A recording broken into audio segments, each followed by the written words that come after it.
Hello everyone, कैसे हैं आप सभी। मैं अर्पित धीमान, आपका मैथ टीचर। आज हम डिस्कस करने वाले अपने 10th चैप्टर यानी कि सर्कल्स के बारे में। आज हम इंट्रोडक्शन पार्ट को क्लियर करेंगे। हम छोटी से छोटी बातों को इसमें सीखने वाले हैं जो कि हमारे चैप्टर में यूज होने वाली है। तो जल्दी से करते हैं अपने वीडियो को शुरू। देखते हैं हमारे पास आज इंट्रोडक्शन पार्ट में कौन कौन से टॉपिक हम डिस्कस करने वाले हैं।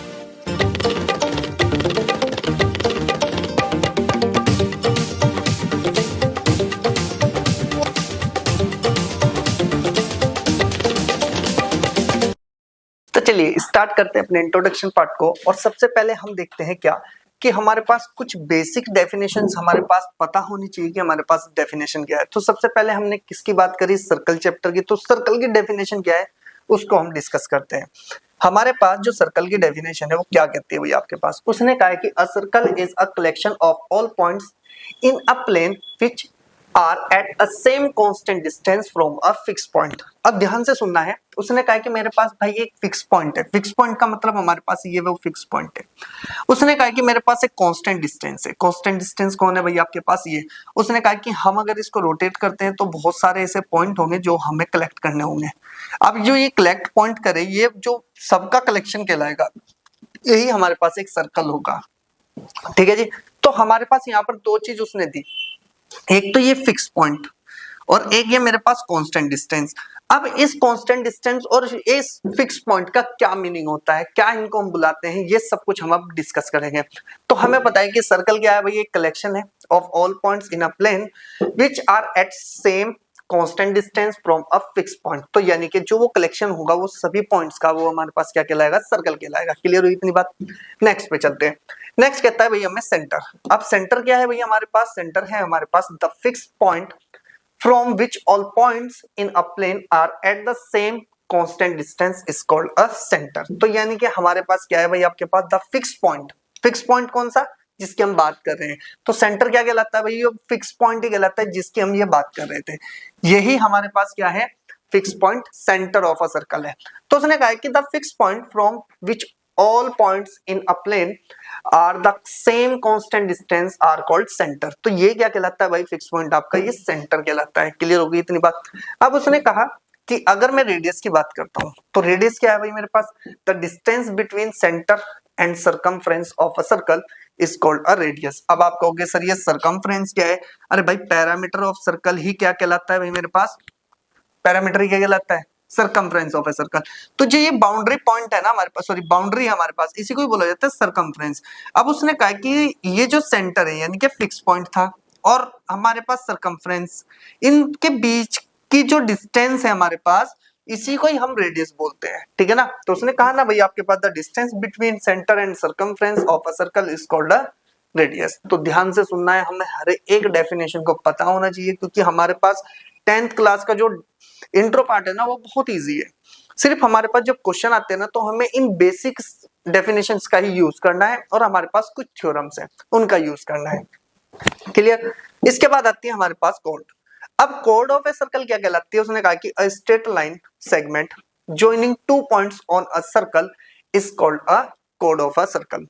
अब ध्यान से सुनो जी। उसने कहा कि मेरे पास कोई एक सर्कल है, कोई एक सर्कल है मेरे पास। अगर मैं इसी सर्कल की बात करता हूं, ये वो सर्कल है।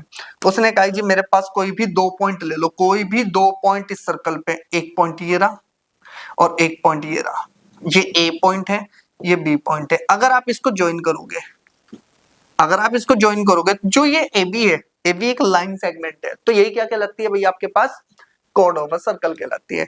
अब कुछ बच्चे कहते हैं सर क्या ये भी कोड होगी, हमारे पास एक पॉइंट ये रहा और एक पॉइंट ये रहा, ये ए पॉइंट है ये बी पॉइंट है, क्या मेरे पास सर ये भी आपके पास कोड रहने वाली है। अगर ये कोड रहेगी, क्या ये कोड होगी ये भी, नहीं। तो ये गलत है क्योंकि ये वाला पॉइंट सर्कल पर नहीं है, तो इसका मतलब ये कोड नहीं होगी। ठीक है जी।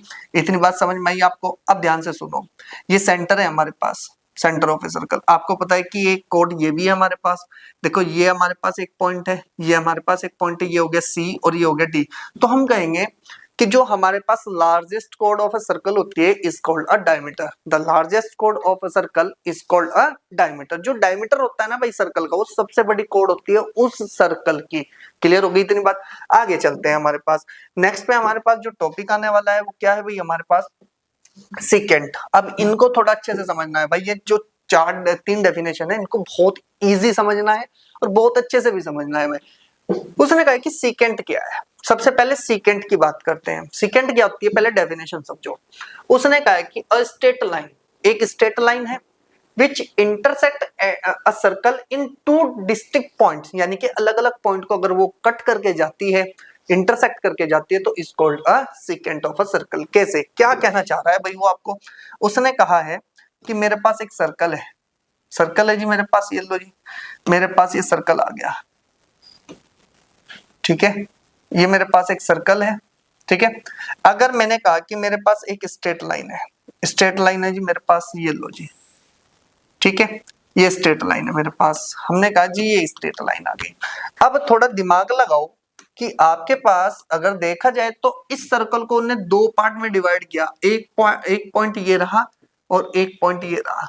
तो इसका मतलब अगर कोई भी एक स्ट्रेट लाइन, कोई भी स्ट्रेट लाइन अगर सर्कल को दो पॉइंट पर इंटरसेक्ट करके जाती है तो इस कॉल्ड अ सीकेंट। अब छोटी सी बात, मैं बिल्कुल लेमन लैंग्वेज में बात करता हूं। अरे अगर सर्कल के कोई भी एक स्ट्रेट लाइन दो पार्ट कर देती है, दो पार्ट हो गए, एक पार्ट तो ये रहा इधर और एक पार्ट ये रहा इधर, ठीक है ना। तो इसका मतलब ध्यान से देखो, इस सर्कल के दो पार्ट हो गए। अगर दो पार्ट कोई भी एक स्ट्रेट लाइन करती है किसी सर्कल के, तो वो लाइन क्या कहलाती है, secant of a circle. Clear हो गई इतनी बात।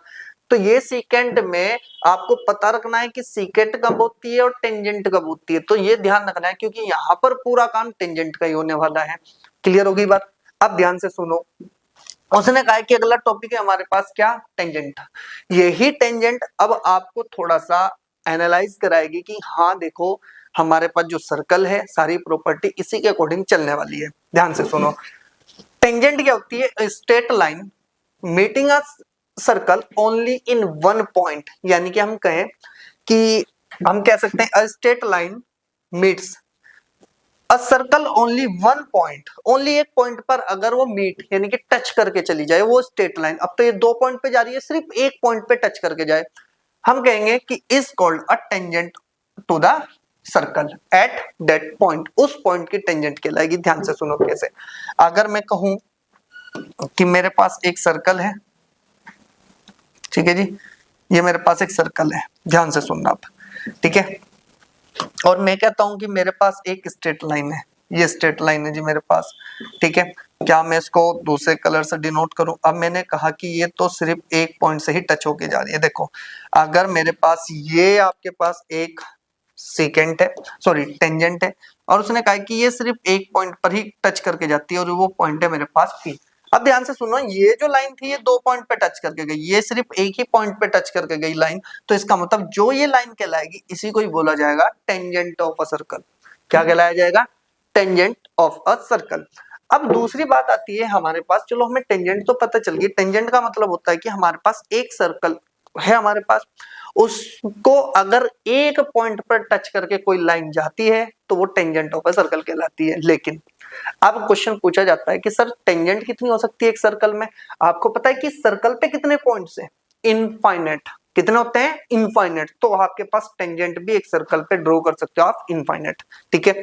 अब दूसरा क्वेश्चन, अगर हमारे पास दो टेंजेंट हमारे पास टेंजेंट है और वो दोनों आपस में पैरेलल है, तो ऐसी कितनी टेंजेंट्स बन सकती हैं जो आपस में पैरेलल हो, सिर्फ दो। अगर ये टेंजेंट यहाँ है ना, तो थोड़ा ध्यान से सुनना आप, ये टेंजेंट मेरे पास यहाँ पर है। अगर ध्यान से देखो, अगर मुझे इसको पैरेलल दिखाना है तो ये सिर्फ दूसरे एक ही पॉइंट से कट करके जाएगी, और वो पॉइंट क्या होगा भाई आपके पास, ध्यान से देखो, ये पॉइंट क्यू, ठीक है ना, क्यू पॉइंट। तो ध्यान से देखो, अब ये दो ही आपस में पैरेलल टेंजेंट्स हो सकती है, इसके अलावा कोई दूसरी टेंजेंट हो नहीं सकती। अगर आपने इसको थोड़ा सा इधर उधर किया तो ये पैरेलल नहीं रहेगी, कहीं ना कहीं जाके वो इंटरसेक्ट करेगी, ठीक है। सिर्फ दो टेंजेंट ही एक सर्कल में पैरेलल हो सकती है आपस में, ठीक है ना, दो से ज्यादा नहीं कर सकते। आप कहोगे तीन हो जाएगी सर, नहीं होगी, चार हो जाएगी, नहीं होगी। तो ध्यान रखना है कि दो टेंजेंट एक सर्कल में आपस में पैरेलल हो सकती है। क्लियर। अब हमारे पास बात आता है क्या, किसको तो चलो रफ करो। अब उसने कहा है कि अगर ये जो पॉइंट है जहां पर ये इंटरसेक्ट कर रही थी, इस पॉइंट का भी एक बेसिकली नाम होता है, इसको बोला जाता है क्या, पॉइंट ऑफ कांटेक्ट। क्या बोला जाता है मेरे पास, पॉइंट ऑफ कांटेक्ट। जब एक टेंजेंट किसी सर्कल को एक पॉइंट पे टच करके जाती है तो उस पॉइंट का बेसिकली नाम होता है पॉइंट ऑफ कांटेक्ट। अब ये पॉइंट ऑफ कांटेक्ट क्या है, ध्यान से सुनो। उसने कहा कि the point where the straight line touches यानी कि जो वो टच करके जा रही है। उसने कहा कि ओनली वन पॉइंट पर, उसने कहा कि the circle is called the, क्या होना चाहिए भाई आपके पास, पॉइंट ऑफ कांटेक्ट। तो इसका नाम क्या होगा, पी का पॉइंट ऑफ कांटेक्ट होगा। ध्यान रखना, एक टेंजेंट आई सर्कल को टच करके एक पॉइंट पे जाएगी तो टेंजेंट बनेगी, और वो पॉइंट क्या कहलाता है, उसका बेसिकली नाम क्या कहलाता है, पॉइंट ऑफ कांटेक्ट। क्या कहलाता है, पॉइंट ऑफ कांटेक्ट। तो ये तो हमारे पास हुई थी अभी तक की डेफिनेशन। एक डेफिनेशन हमारे पास आती है कॉन्सेंट्रिक सर्कल की। अब ये कॉन्सेंट्रिक सर्कल क्या है भाई। अब कॉन्सेंट्रिक सर्कल का सबको पता है कि 9th क्लास में हमारे पास आया, 8th में भी हमने कॉन्सेंट्रिक के बारे में से बात करी, तो यहाँ पर भी हम बात कॉन्सेंट्रिक की ही करेंगे। अब कॉन्सेंट्रिक सर्कल क्या है, कॉन्सेंट्रिक सर्कल होता है हमारे पास, अगर एक सेंटर है हमारे पास, हमने उसको फिक्स कर दिया, एक सेंटर है हमारे पास, हमने उसको फिक्स कर दिया, उसी सेंटर से हमने बहुत सारे सर्कल्स बनाए, एक से ज्यादा सर्कल। सपोज करो आपने एक सेंटर था, अभी आपकी रेडियस उस सेंटर से 5 सेंटीमीटर थी, तो आपने 5 सेंटीमीटर का एक सर्कल बनाया। कल को आपने उसी से क्या किया, 7 सेंटीमीटर रेडियस ली, उसी सेंटर से आपने सर्कल बनाया, तो वो क्या कहलाते हैं, सारे सर्कल्स आपके कॉन्सेंट्रिक कहलाएंगे। जैसे एक ही सर्कल है मेरे पास, ठीक है जी, हमने कहा एक ही सर्कल है, ठीक है। कल को आपने दूसरा एक सर्कल बनाया, ठीक है, तो अगर ये सर्कल आपको दिख रहा है तो आप क्या कहोगे इसको, कि भाई इसका सेंटर जो है वो क्या है, सेम है। और इन दोनों का सेंटर अगर बात करी जाए तो इन दोनों का जो सेंटर है वो तो बिल्कुल सेम है ना भाई। इसका सेंटर भी आपका व्हाइट वाले का सेम है और ऑरेंज वाले का भी सेम है, तो इसका मतलब ये दोनों सर्कल आपके क्या कहलाएंगे भाई, आपके पास कॉन्सेंट्रिक कहलाएंगे। डेफिनेशन में भी ये बोला, उसने कहा कि circles having the same centre are said to be concentric circles. भाई एक सेंटर अगर किसी दो सर्कल का हो सकता है तो वो दोनों सर्कल क्या कहलाते हैं, हमारे पास कॉन्सेंट्रिक कहलाते हैं। क्लियर हो गई बात। अब हमारे पास नोट की कुछ बात करते हैं, जो कि हमारे ऑब्जेक्टिव में मिल सकता है भाई, हमें ट्रू फॉल्स में भी पूछ सकता है। क्या नोट है हमारे पास, सबसे पहले ध्यान से सुनो। उसने कहा है कि every point other than one of point of sorry उसने कहा कि every point other than the point of contact of a tangent to the circle lie outside the circle। तो बिल्कुल सही बात है भैया।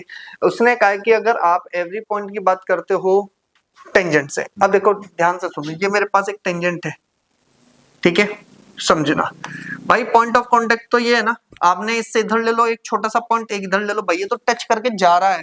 अगर मैं इससे थोड़ा सा इधर लूंगा तो इसका मतलब ये जो पॉइंट होगा ना, ये आउटसाइड ऑफ अ सर्कल होगा, सर्कल से बाहर होगा, क्योंकि भाई आपको पता है कि एक पॉइंट ही तो टच करके गया, उस पॉइंट को ही टच करके हमने पॉइंट ऑफ कांटेक्ट बोला। इससे इधर चले जाओ चाहे इससे इधर चले जाओ, तो वो सारे के सारे पॉइंट क्या होंगे, आउटसाइड होंगे, बाहर होंगे सर्कल से। क्लियर होगी बात। सेकंड की बात करते हैं। सेकंड पॉइंट कहता है हमें no tangent can be draw to a circle through a point inside the circle. भाई देखो आपको पता है कि हम कोई भी एक टेंजेंट को ड्रॉ करते हैं तो वो सिर्फ एक पॉइंट से होके जाती है, तो वो कह रहा है कि इनसाइड का मतलब अंदर की साइड से जाएगी, भाई वो तो सीकेंट हो जाएगी ना। अगर हम अंदर की साइड से लेके इसको जाने लगे तो वो 2 पॉइंट पे मिनिमम आपकी 2 पॉइंट से कट करके जाएगी, और 2 पॉइंट से कट करने वाली को क्या बोला जाता था, हमारे पास सीकेंट बोला जाता था। तो इसलिए भाई हमारे पास ये क्या हो जाएगा भाई आपके पास, कि हम कोई ऐसी टेंजेंट नहीं ड्रॉ कर सकते जो सर्कल के अंदर से पास होके जाए। क्लियर होगी बात। नेक्स्ट आते हैं आपके पास थर्ड पे। थर्ड कहता है कि one and only are tangent can be draw to circle at a point on the circumference of the circle. भाई आपको पता है कि आपके पास कि एक ही टेंजेंट आपको सर्कमफ्रेंस पे टच करके जाएगी। उसने कहा ना कि one and only are tangent, तो इसका मतलब एक ही आपके पास टेंजेंट होगी जो सर्कमफ्रेंस को टच करके जाएगी एक ही पॉइंट से। क्लियर होगी बात। सेकंड पे आते हैं। उसने कहा कि फोर्थ, उसने कहा कि two tangents can be draw to a circle from a point outside the circle. अगर मेरे पास एक सर्कल है और अगर मैं बाहर एक पॉइंट लेता हूं तो इससे सिर्फ 2 ही टेंजेंट्स हम ड्रॉ कर सकते हैं, क्योंकि अभी हमारे पास आने वाली जो थ्योरम्स है उसमें हम बिल्कुल क्लियर सीख सकते हैं। ठीक है जी। तो आपके पास क्या था भाई, आपके पास पहले आप इसका स्क्रीनशॉट ले लें। तो चलिए अब हमारे पास आता है क्या भाई, आपके पास थ्योरम ऑफ सर्कल्स। हमारे पास जो थ्योरम्स आने वाली है उनका बेसिकली हम यूज करेंगे क्वेश्चंस में, तो अच्छे से हमें कवर करके चलना है। सबसे पहले हमारे पास जो फर्स्ट थ्योरम आती है वो क्या कहती है भाई आपके पास, उसने कहा कि the tangent at any point of a circle is perpendicular to the radius through the point of contact. हमें ये याद रखना है कि जब भी हम सेंटर और पॉइंट ऑफ कॉन्टेक्ट को ज्वाइन करेंगे तो उनके बीच में यानी कि टेंजेंट पे जो बनने वाला एंगल होगा वो हमेशा 90 डिग्री होगा। कहने का मतलब वो कहता है कि ये जो है ये वाला एंगल आपके पास 90 डिग्री होगा, ठीक है ना, इधर भी 90 होगा, ठीक है। हमें ये प्रूव करना है। अब आपको पता है कि जो सबसे शॉर्टर साइड होती है ना वो ही क्या कहलाती है भाई आपके पास, परपेंडिकुलर डिस्टेंस कहलाती है। अगर किसी की शॉर्टन डिस्टेंस निकालनी हो, सपोज करो मेरे पास एक मेंबर ये है और एक मेंबर ये है, अगर मैं कहूँ इनके बीच की शॉर्टन डिस्टेंस निकाल लो तो आप क्या करोगे कि भाई ऐसे थोड़े जाओगे, इधर इधर घूम के जाओगे तो इसके पास पहुंचोगे तो ये शॉर्टर होगी बिल्कुल एग्जैक्टली आप इससे परपेंडिकुलर बनो, यानी कि यहाँ पर अगर देखा जाए तो अगर इस पे परपेंडिकुलर बनाओगे आप इससे तो ये सबसे शॉर्टर साइड कहलाएगी। क्लियर होगी बात। अब हमारे पास क्या होता है कि भाई आपके पास कि मेरे पास आता है क्या कि इसको ये प्रूव करना है कि भाई ओपी जो है ना परपेंडिकुलर टू एबी है, तो हम क्या दिखाएंगे कि जो ओपी है ना वो इस पूरे ट्रायंगल में क्या है भाई आपके पास शॉर्टर साइड है। कैसे दिखाएंगे ध्यान से सुनो। अब हमारे पास आता है कि थोड़ा सा हमारे पास जो चीज गिवन है हम उनको पहले बेसिकली डिस्कस कर लेते हैं। सबसे पहले उसने कहा कि a circle with centre O, हमने एक सर्कल लिया जिसका सेंटर ओ था एंड एक टेंजेंट है मेरे पास जिसको मैंने ए बी नेम दे दिया, ठीक है ना, ठीक है ना, एट पॉइंट पी, यानी कि पी क्या है मेरे पास एक पॉइंट ऑफ कांटेक्ट है ऑफ ए सर्कल, यानी कि वो टच करके जाती है उस पी पॉइंट को यानी कि सर्कल पे। क्लियर। आगे हमें जो प्रूव करना है, हमें प्रूव करके दिखाना है क्या कि ओपी परपेंडिकुलर टू किसके होना चाहिए भाई आपके पास ए बी होना चाहिए, यानी कि हमारे पास जो ये ओपी है ये परपेंडिकुलर टू ए बी होना चाहिए। क्लियर होगी बात। अब हमारे पास क्या है कंस्ट्रक्शन में हमने कहा कि take a point Q other than P on A B, join हमने कर लिया क्या भाई आपके पास ओ क्यू। तो हमारे पास कुछ बेसिकली अगर मैं चीज की बात करूं तो मेरे पास रहता है भाई आपके पास क्या कि ये हमारे पास कुछ थ्योरम का छोटा सा पार्ट है। क्या करना है भाई हमें प्रूफ में चलना है। हमें कहा कि Q जो है Q इज द, अगर ध्यान से देखो कि Q is a point on the tangent AB। हमने कहा कि पॉइंट पे एक हमने इस AB यानी कि टेंजेंट पे हमने कोई Q पॉइंट लिया इस P से अदर देन यानी कि इस P से अलग। तो अगर देखा जाए तो मैंने आपको अभी बताया था कि अभी हमने एक नोट में पढ़ा था कि अगर हम पॉइंट ऑफ कांटेक्ट से अगर हम कोई दूसरा पॉइंट लेते हैं तो वो आउटसाइड ऑफ अ सर्कल चला जाता है, सर्कल से बाहर चला जाएगा, वो पॉइंट सर्कल पे नहीं रहेगा क्योंकि पॉइंट ऑफ कांटेक्ट तो रहेगा, लेकिन कोई दूसरा पॉइंट लेंगे तो पॉइंट कहाँ जाएगा, सर्कल से बाहर चला जाएगा। अब यही बात अगर मैं यहां से बोलूं तो मैं कहूंगा कि Q is outside the circle, यानी कि जो पॉइंट Q है मेरा वो तो आउटसाइड ऑफ अ सर्कल चला गया। तो क्या मैं यहां से बोल सकता हूं कि let OQ intersect at a circle at point R। मैंने कहा जी ये जो R है ये जो हमारी OQ है ये सर्कल पे टच करके जाता है कितना भाई आपके पास R पॉइंट पे। ध्यान से सुनना। अब आपको पता है कि ये तो रेडियस है यानी कि ये पॉइंट इसके इक्वल होगा डिस्टेंस के, तो मैं क्या बोल सकता हूं कि भाई OR क्या होगा भाई आपके पास लेस देन OQ। क्या मैं ये बोल सकता हूं कि OQ जो है ये बड़े वाली लेंथ बड़ी होगी किससे, OR से। इतनी बात समझ में आई। हमने कहा कि OR लेस देन किससे होगी, OQ से होगी। लेकिन मुझे इतना पता है कि OP की वैल्यू किसके इक्वल है, OR के वैल्यू के इक्वल है क्योंकि रेडियस ऑफ ए सर्कल है। क्या मैं यहाँ पे कह सकता हूँ कि OP इक्वल टू OR, मैं यहाँ से कह सकता हूँ कि radii of same circle. Clear होगी बात। अगर ये दोनों इक्वल है तो यहां से हमें एक चीज और पता चली कि भाई जो मेरे पास OP है अगर OR जो है छोटी है किससे, OQ से, तो इसका मतलब OP भी तो छोटी हो जाएगी OQ से।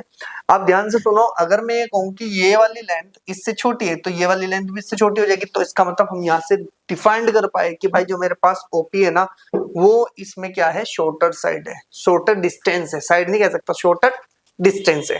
तो हम यहाँ से क्या बोल देंगे कि OP is the shorter than other line segment O।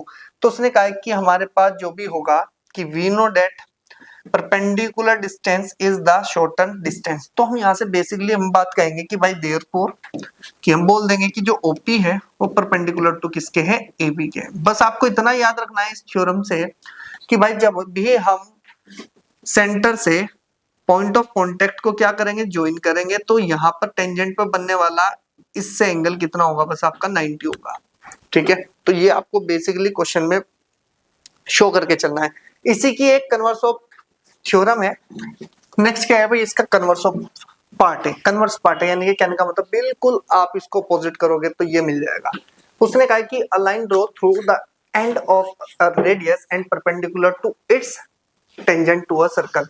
हमने कहा कि भाई अगर आप इस रेडियस के एंड पॉइंट्स की बात करते हो तो जो टेंजेंट पे होगी वो परपेंडिकुलर होगी किसके, आपकी टेंजेंट के, ठीक है। तो ये बात उसने वो सिर्फ अपोजिट बोली है उसकी, बिल्कुल, तो ठीक है ना। तो हमारे पास इसका प्रूफ तो आप बिल्कुल सिमिलरली हमें सिर्फ ये याद रखना है स्टेटमेंट, इसका प्रूफ की इतनी कोई नीड नहीं है, हमें सिर्फ फर्स्ट पार्ट को बहुत अच्छे से कवर करना है जो फर्स्ट थ्योरम थी हमारे पास। चलते हैं नेक्स्ट पे फटाफट से, आप इसका स्टेटमेंट भी एक बार नोट कर लो। चलो भाई नेक्स्ट पे चलते हैं। लास्ट आपके पास जो थ्योरम है इसकी वो बहुत इंपॉर्टेंट है, ध्यान से सुनना। उसने कहा कि थ्योरम नंबर 3, इसको तो आप ये समझ के चलो कि ये भाई आपके पास वेरी मोस्ट इंपोर्टेंट थ्योरम है, ठीक है। इसको तो करके ही चलना है, इसके बिना आपके क्वेश्चन भी सोल्व नहीं होंगे। ध्यान से सुनो। अब उसने कहा कि गिवन में, पहले स्टेटमेंट पढ़ते हैं। The length of the tangents draw an external point to a circle are equal. उसने कहा कि एक सर्कल से कोई बाहर एक पॉइंट है, एक्सटर्नल है, यानी कि एक्सटर्नल पॉइंट कौन सा लिया हमने, ए। आपको पता है कि इससे मैं दो टेंजेंट्स ड्रॉ कर सकता हूं, एक टेंजेंट है एपी, एक टेंजेंट है मेरे पास ए क्यू। आपको पता है कि अगर मेरे पास ये सेंटर है तो जैसे मैं इसको ज्वाइन करूंगा आपको पता है यहाँ तो परपेंडिकुलर बन जाएगा। और हमने क्या किया कि ए को ओ से ज्वाइन कर दिया और हमें ये प्रूव करना है कि AP equals to A Q है। तो हमारे पास क्या है कि गिवन में लिखा two tangents AP and A Q are draw from a point A to a circle with centre O. हमारे पास ओ सेंटर था। प्रूफ क्या करना है कि एपी इक्वल्स टू क्या दिखाना है मुझको, एपी इक्वल्स टू कितना दिखाना है मुझे, ए क्यू। बस इतनी सी बात हमें दिखानी है। और आगे वो बोला है कि हमने कहा कि कंस्ट्रक्शन में हमने इन सबको ज्वाइन कर दिया, ए को ओ को क्यू से, ओ को पी से और ओ को ए से। तो ध्यान से सुनो, हमें ये प्रूव करना है कि ये लेंथ इस लेंथ के इक्वल है। क्लियर होगी बात? कैसे कर सकते हैं, थोड़ा ध्यान से सुनो। अगर हमारे पास कैसे कर सकते हैं, तो सबसे पहले हम बात कर लेते हैं क्या भाई, आपके पास हमारे पास आएगा, ठीक है, ये हमारे पास आ गया। ध्यान से सुनना भाई, अब हमारे पास जो भी मिलेगा उसको थोड़ा अच्छे से कवर करना। हमने कहा है कि AP is a tangent at P and OP is the radius through P, ठीक है। अब थोड़ा दिमाग लगाओ थोड़ा सा। अगर मैं बात करता हूं क्या कि देयरफॉर मेरे पास एक AP एक टेंजेंट है, AP की बात कर रहा हूं मैं, ये AP एक टेंजेंट है और O से मैंने O से क्या है भाई, मेरे पास एक रेडियस है जो किसके पास जा रही है, P से जा रही है। तो मैं क्या यहां से बोल सकता हूं कि देयरफॉर कि OP perpendicular to AB, AP sorry, ठीक है। क्या मैं ये बात बोल सकता हूं कि भाई आपके पास, ठीक है। अगर मैं सिमिलरली बात करूं तो क्या मैं इसको कॉपी करूं, क्या मैं ये चीज बोल सकता हूं भाई आपको, ठीक है। यहां पर क्या हम ये बोल सकते हैं भाई आपका कि अगर मेरे पास ए क्यू एक टेंजेंट है और हमारे पास क्या मिलेगा भाई, आपको क्या मिलेगा, यहां पर हमें सिर्फ चेंजेस मारने हैं क्या कि भाई मेरे पास एक ए क्यू मेरे पास टेंजेंट है एंड हमने कहा कि क्यू कितना भाई आपके पास, O Q is the radius of through किसके भाई आपके पास क्यूब के। तो यहां से भी हम चेंजेस करेंगे तो कितना बोल सकते हैं कि भाई हमारे पास ओ क्यू परपेंडिकुलर टू कितना हो जाएगा भाई आपके पास ए क्यू, ठीक है। तो हमें इतना पता चला कि ये दोनों तो आपस में क्या है भाई, परपेंडिकुलर है। यहाँ पर भी परपेंडिकुलर बनना है, यहाँ पर भी परपेंडिकुलर बनना है। अब हमें ये दिखाना है कि एपी इक्वल्स टू इतना होना चाहिए। तो अब हमारे पास जो सॉल्यूशन चलने वाला है ना वो सिर्फ ट्रायंगल के बेसिस पे चलेगा। कैसे चलेगा, ध्यान से देखो। क्या मैं ये बोल सकता हूँ कि भाई आपके पास कि इन ट्रायंगल कौन सा भाई आपके पास, OPA and triangle OQA we have. ध्यान से सुनो, मैंने कहा OPA एक तो ये ट्रायंगल हुआ और एक ये वाला ट्रायंगल हुआ। हम क्या कह सकते हैं कि भाई OPA इक्वल्स टू में एंगल OPA इक्वल्स टू में कितना हो जाएगा, एंगल OQA और हम बोल देंगे इसको ईच 90, ठीक है। और हमें इतना पता है कि इस 90 के जो सामने साइड है वो OA है, इस 90 के सामने भी जो साइड है मेरे पास वो भी OA है। तो क्या मैं यहां से बोल सकता हूं कि OA इक्वल्स टू में OA और ये क्या है भाई मेरे पास कॉमन, ठीक है जी। अब ध्यान से देखो, हमारे पास राइट एंगल आ गया, हाइपोटेनियस आ गई कोई एक साइड, क्या मैं ये लिख सकता हूँ कि OP इक्वल्स टू OQ, और आपको पता है कि ये क्या है भाई आपके पास रेडियाई ऑफ सेम सर्कल, ठीक है। और हमारे पास अगर इस पूरे डाटा को एनालाइज किया जाए तो हम क्या बोल सकते हैं कि देयरफॉर ये क्या है जी मेरे पास, इसको बताओ, ये तो राइट एंगल है, ये हाइपोटेनियस है, ये मेरे पास कोई एक साइड है, तो यहां से मेरे पास मिल गया क्या भाई आपके पास कि triangle OPA congruent to triangle OQA, ठीक है जी। कितना मिल गया आपके पास OQA, तो ये हमारे पास क्या मिल गया भाई आपके पास कॉन्ग्रुएंट ट्रायंगल। अब हम इसको लिखेंगे कि बाय कौन से रूल से हुआ, RHS रूल से। कौन सा रूल लगा, RHS। अब हमें प्रूफ क्या करना था, हमें ये दिखाना था कि AP इक्वल्स टू BP होना चाहिए, क्या मेरे पास AP इक्वल्स टू BP है या नहीं है, sorry AP equals to AQ। तो हमारे पास कितना आ जाएगा आपके पास कि AP इक्वल्स टू AQ, और यही हमें क्या करना था भाई आपके पास प्रूव करना था, और हम इसको लिख देंगे कि बाय CPCT रूल से, ठीक है ना। तो हमारे पास क्या हो जाएगा भाई आपके पास, यही तो करना था कि दोनों टेंजेंट्स आपकी क्या है भाई आपके पास इक्वल होने वाली है। ध्यान रखना, छोटी छोटी बात हमें यहाँ से सीख के चलनी है, क्योंकि जब हमारे पास क्वेश्चन आने वाले होंगे तो वो बहुत ही इंटरेस्टिंग होंगे कि अगर आप ये अच्छे से कवर कर पाओगे दो थ्योरम से, फर्स्ट और एक थर्ड, तो आपका काम इजी होने वाला है। मिलेंगे नेक्स्ट वीडियो में एक्सरसाइज के साथ, तब तक आप इस इंट्रोडक्शन पार्ट को बहुत अच्छे से कवर करो। मिलेंगे नेक्स्ट वीडियो में, तब तक आप चैनल को सब्सक्राइब करो, वीडियो को लाइक करो और अपने फ्रेंड्स के साथ शेयर जरूर करना। मिलेंगे नेक्स्ट वीडियो में, ओके।